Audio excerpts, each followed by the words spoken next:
I'm Flo Nicholas. I'm currently the Chief Operating Officer for DEI Directive, as well as a co-founder. One thing that I have learned throughout my journey, especially in the tech sector, as well as in the legal sector, is that it is not easy. And the other thing that I have learned is that women, especially Black women and other women of color, are broken. I recently received an award for New Hampshire Business Review, Outstanding Women of the Year 2023.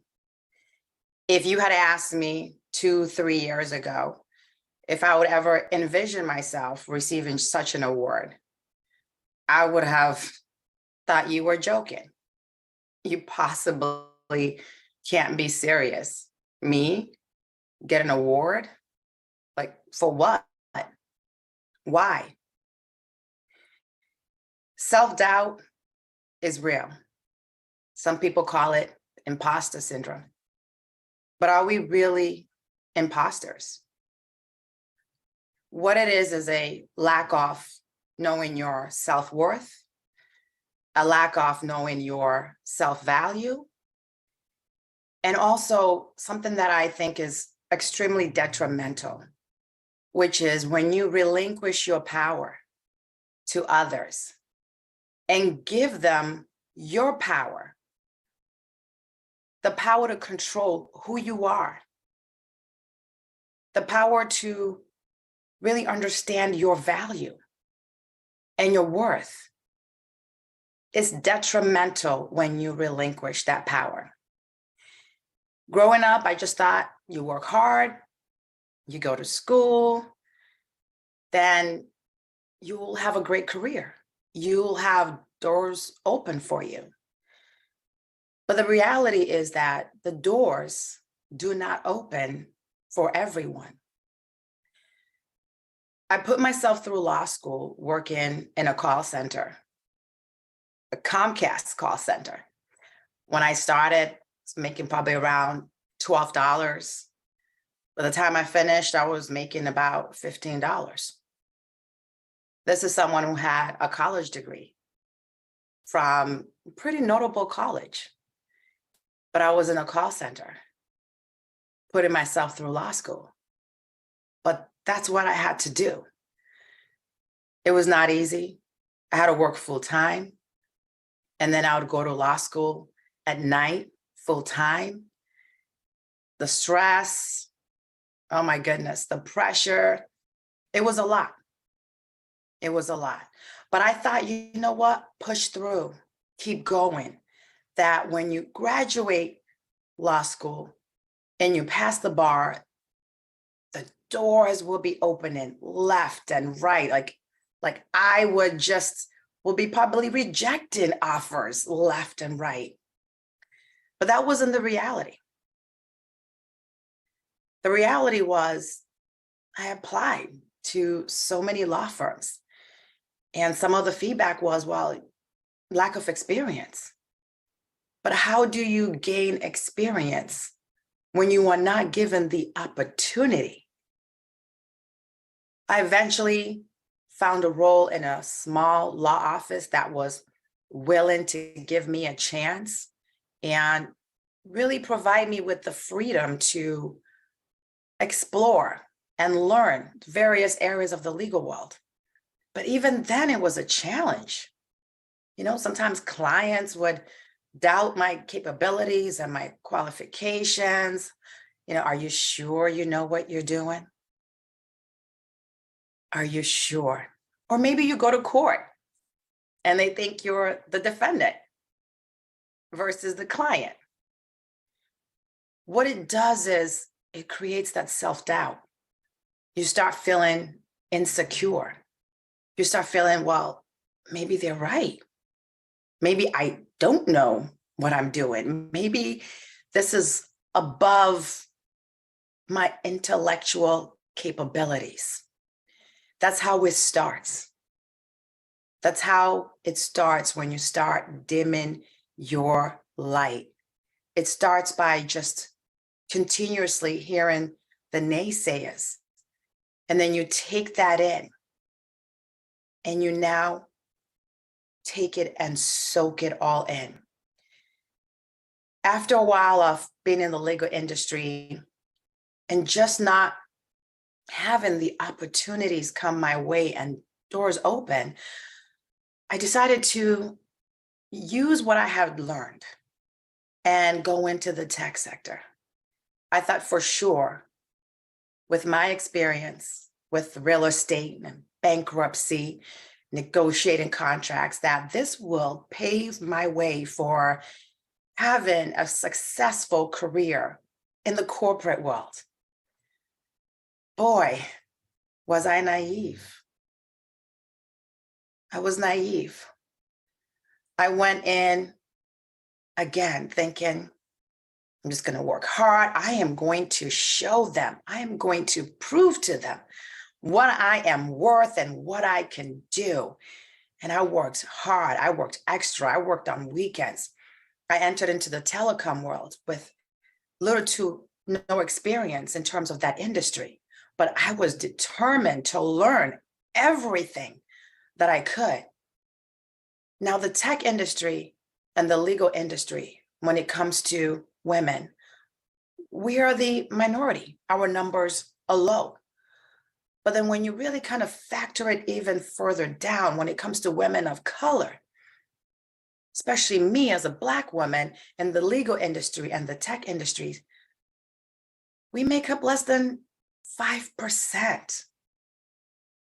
So when we are given opportunities, we really hold on to them strongly and we do everything we can to really show our worth. But what I didn't realize was the uphill battle. I did everything. I call it the moving target, right? You go in, you do everything they tell you to do, thinking that that's going to land me the promotion. That's going to land me the pay increase, the recognition. You hit the mark. Then all of a sudden it's, well, yeah, great job. You did it. But now we want you to do X, Y, and Z. Now the target moves. Now there's a new goal. Because the reality is they never expected you to actually achieve the first goal. So now you're like, okay, I can do this. This is what's going to get me that promotion. This is what's going to get me the extra pay, the recognition. You hit that second goal. But then the target moves. And then it starts becoming, wait a minute, I hit the first target. I hit the second target. Now there's a third target. The targets keep moving. Because again, the expectation is not that you actually succeed. The expectation is we're going to make this so challenging that there's no way she can complete this challenge. But they underestimated my abilities. And you know what? I got to a point where even I underestimated my abilities. I recently watched a video on TikTok, and it was this young Black man who had been a football player.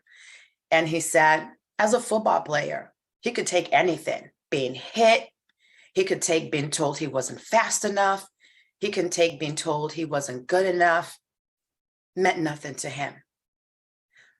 It wasn't until he got into the corporate world where he started getting told essentially the same things. And it broke him. It broke him. The corporate world and the culture broke me. I started noticing other women, and they were just in the same position. And it wasn't for a lack of capabilities. but it was a lack of opportunities. And when you look at that org chart and everybody looks the same, there's a lack of representation. It is demoralizing. So what am I working hard for? What am I working hard to try to achieve? Because every single time I feel like I have done something successful, the target moves. The target moves and you become broken. You start doubting everything, your capabilities, your worth, your intellect. It's demoralizing. You start feeling like you are not worth the opportunities. You are not worth that six-figure salary. You are not worth the promotions. You are not worth being on that org chart in the C-suite. I stayed for 7.5 years. 7.5 years chasing the moving target. And then COVID hit. And I somehow woke up. And then the civil unrest happened. And I'm starting to see a lot of women who are now just somehow speaking up, tired. And during that time, a lot of companies made statements for diversity, equity, and inclusion. And I thought, okay, this might be my opportunity.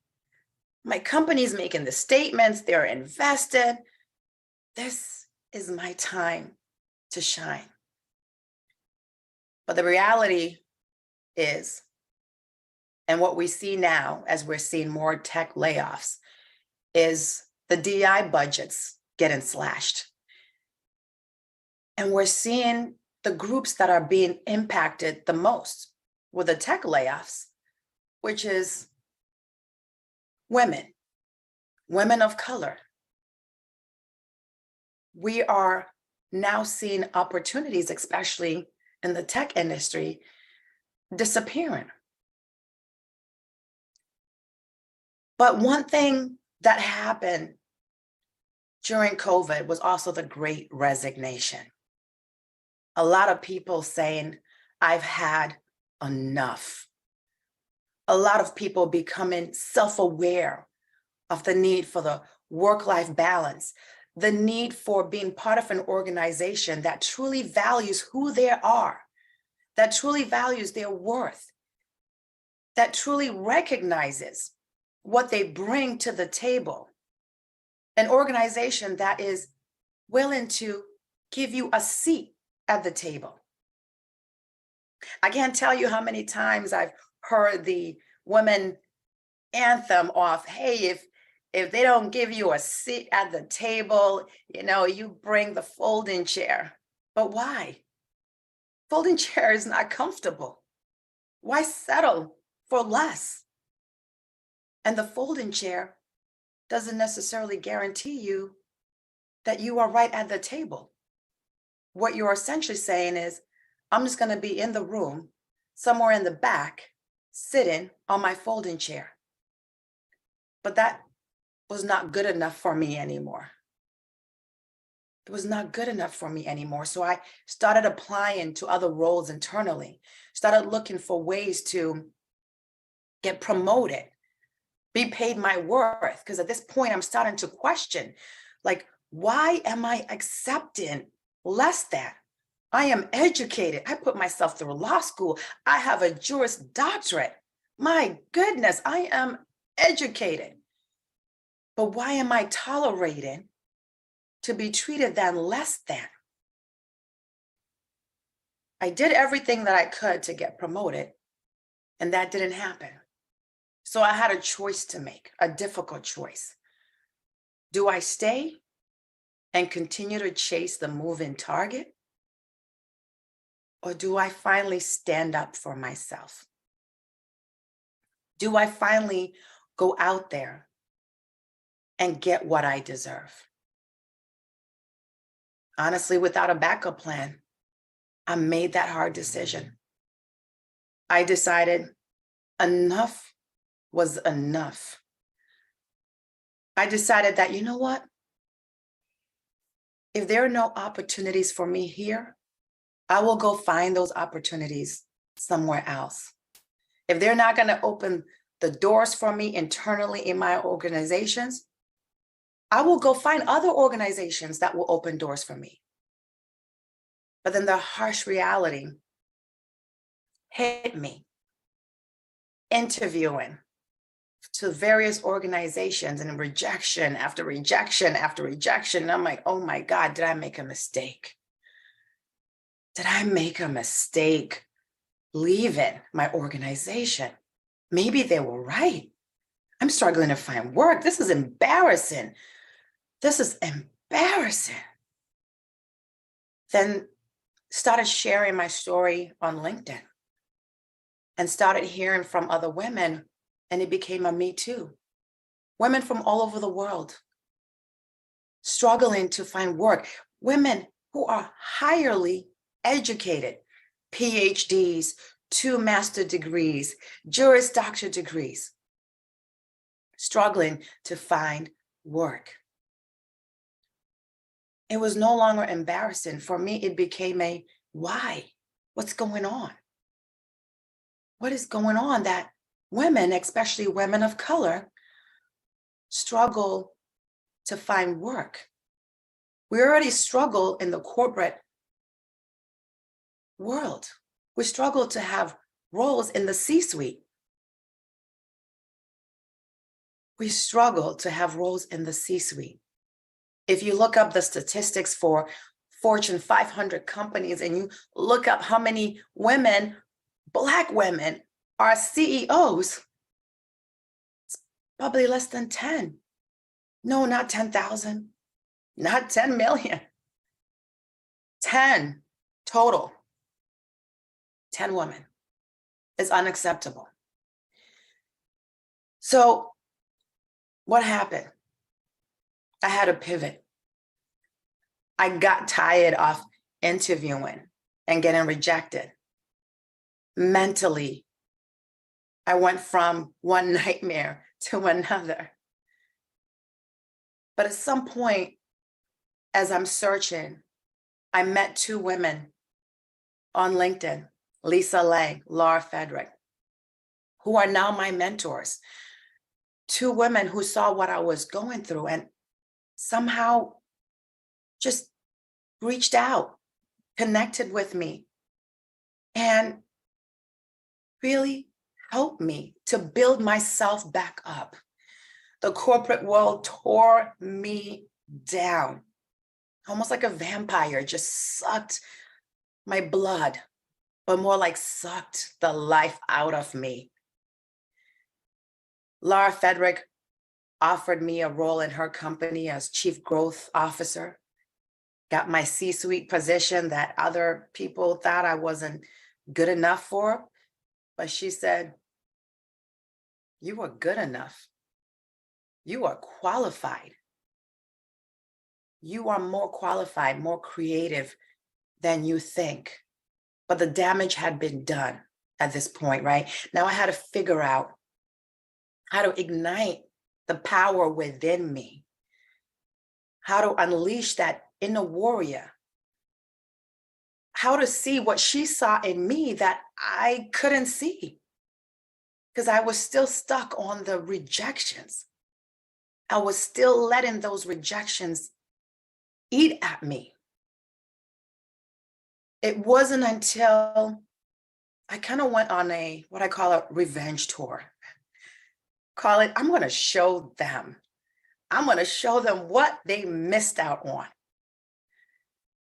And I started really working hard. And at this time, Laura is telling me, hey, you don't have to work for anyone else. You can just create your own.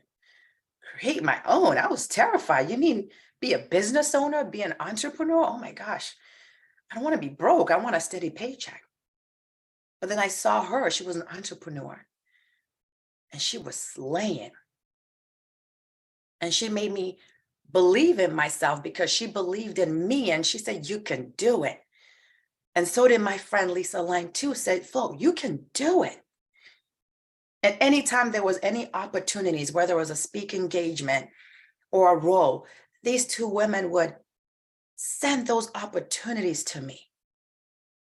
And from there, I saw the power of women empowering women, women helping women by helping them realize the power that we have, the control we have over who we are, who we choose to be, and not let the naysayers doubt us.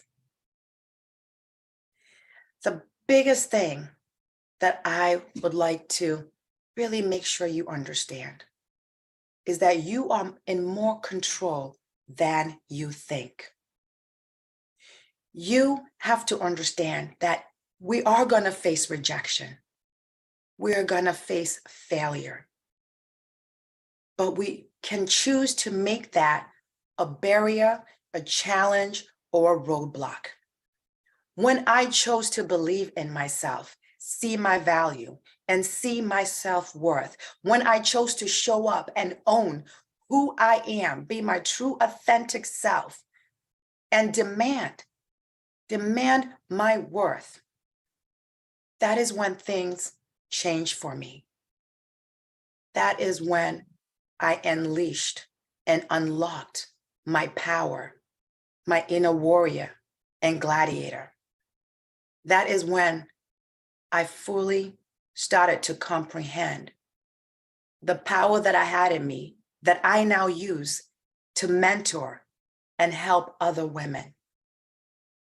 Remember that rejection and failure are normal, but they are not roadblocks. They are not roadblocks.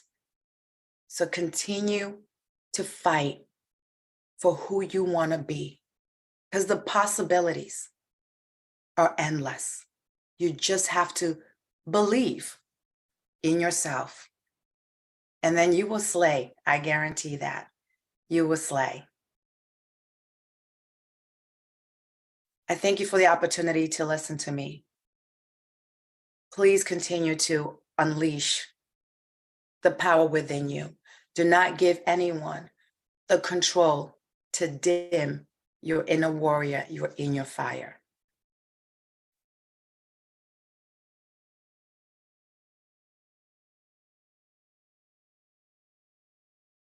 Woo!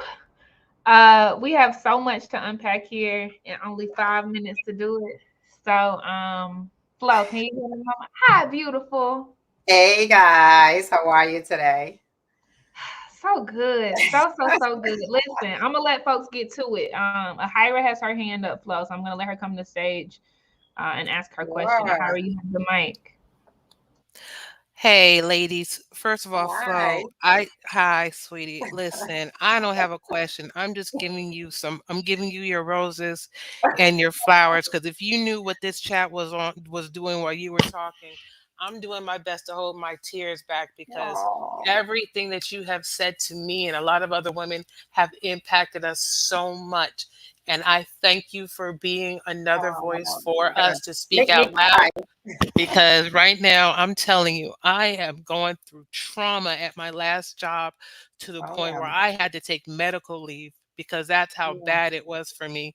And I'm so thankful to you to remind me again that what I am doing is worth still being present. So thank you so much, my sister. Oh, I you're am welcome. tears are flowing. But listen, you Oh, set a blaze. You ignite the fire, be darned. You literally set a blaze oh, for each and every one of us. Thank you so much, my sister. That was it. oh, That was thank it. you. Thank you. I really needed that this morning. Ashe. Thank you, Ahira. So Ashe. good. So good. I'm gonna keep them coming, Flo. So I'm gonna show a question on the stage. This one is from Alexis Miller. She says, Miss Flo, are you I'm talking? low Are you maintenance. talking mentees? I'm low maintenance. I just need a monthly check-in. Smiley Right. face. Yes, I do. And this is the perfect time. Please reach out to me on LinkedIn and we'll schedule something. Okay. Right now I'm mentoring a young lady, but I do have the bandwidth. So anything I can do to help, please let me know. Ashay. So good. Big ups to you, Alexis, for asking for what you need, mama. All right. Exactly. I'm going to show Amber Hertz question on stage flow. She asks, how did you gain your confidence and what keeps you motivated? Yeah, gaining the confidence. And so here's one thing I want to make clear, right? You gain your confidence, but then you also have to maintain the confidence, right? It's not a light switch you turn on and it's just, that's it. You're done, right? There are still moments. I'm going to be real. There's still moments I show up in rooms and I'm just like, anxiety kicks in. I'm nervous. I'm like, do I belong in this room? But it's all about reaffirmation, right? It's all about, I really literally have to speak to myself and just say, girl, you can do this. Girl, you're a badass. Girl, you got this. And remind myself of the wins. Even if the win is small, hey, I woke up, I got out of bed and I got one thing accomplished. That's a win, right? We're so designed to treat wins as something grandiose and major. I just made $1 million or whatever. But it's the small things that matter. Maybe you got one customer and you got them under contract. That's a win. Take this time to celebrate those wins. But you also have to talk to yourself. You've got to continuously applaud yourself. You've got to be the biggest cheerleader for yourself. But the biggest thing about confidence booster is surround yourself with women who are your biggest cheerleaders, right? I didn't know I had toxic friends, that would be like, oh, why you want to do that? Oh, you think that's going to work? Do you even know how to do that? Very discouraging. So I was like, you know what? Here's the thing that I've learned. We grow and we adapt and we change, right? We go on that journey, but not everybody goes on that journey with us. So you've got to learn to make sure that you are taking people on this journey with you that are really invested in seeing you win. Now, I'm not saying get friends that are just like, oh, you're so awesome. Everything is great. No, you want friends who are genuine. They will check you when they need to, but they do it with love. Like, let's talk about this flow. Do you really think that's a great idea? Let's strategize together. That type of friendship. And that is what helps me continue to maintain my confidence on a daily basis. So good. And Flo, we really have to go to the next session, but if you can do a 30-second answer on this one, this is the last one, y'all. This one comes from Crystal, and she says, you mentioned sharing your story on LinkedIn, helping to connect you with mentors. What was your intention, and how would you suggest others share or speak up in that space? Right. So I had an opportunity, excuse me, to talk to some women who were VPs. I saw these Black women who were VPs in these big companies. And I reached out to them. I'm like, oh my God, how did you get here? Because that's where I'm trying to get. And they said, we were found on LinkedIn. Go to LinkedIn and start sharing your story, your Right. journey, because you never know who's listening and who's watching you. And so my intention was more of a just mental health, right? Just to share my story, to release that toxin that I was feeling of just not feeling good enough. And it just turned and warped into storytelling, became something where I turned into an advocate and started having other people reach out to me and gain the ability to meet people around the world who are doing incredible things. Ashay. Flo, you are incredible. You are incredible. You are incredible. You are incredible. I appreciate everything that you poured, sis. Thank you so much for all that you've done. And believe it or not, y'all, let me see what day this is so y'all can mark your calendars. You're welcome, Um, Chanel. Flo, don't we do something else, Flo? Yeah, I think I have something this afternoon. Okay, yeah. Okay, so this is the afternoon. Yeah, so this afternoon, y'all, we're ending the day with the fireside chat between Flo and I. It'll be a very, very, very, very intimate discussion on knowing what to quit. Knowing what to quit. We did not say when. instead of Right. knowing what to quit, because it's needed. So we're gonna have a fireside chat on that today at 4 p.m. Eastern. Okay. Flo, Yeah. thank you so much. I love you, sis. Thank you. All Have right. a good one, everyone. You too, mama. All right, so we're going into our next session, everyone. If you don't take away anything else from what Flo said, I hope it is the power of mentorship. Get you a mentor. If you do not have one, you need one. Get you a mentor ASAP, Black woman. Okay. The next session is from Star Pryor. It is called Redefining Mompreneurship. I'll see y'all on the other side. Peace.